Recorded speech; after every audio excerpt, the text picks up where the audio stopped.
આ એક્ઝામને બહુ સારી રીતે આપજો મિત્રો. હજી પણ આપણી પાસે સમય છે.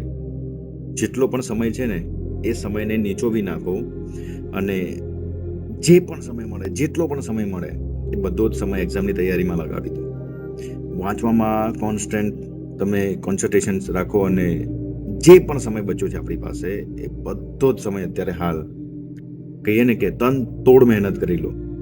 કારણ કે આ સમય એ સમય છે કે જ્યારે રિઝલ્ટ આવશે ને ત્યારે તમને ખબર પડશે કે આ સમય શું હતું અને તમે એ સમયનો ઉપયોગ કેવી રીતે કર્યો અને કેટલો કર્યો.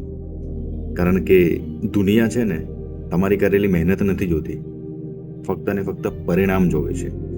અને એ જ પરિણામ આપણું જબરજસ્ત આવે ને એના માટે હજી પણ સમય છે. હજી એકવાર કહું છું કે હજી પણ સમય છે આપણી પાસે.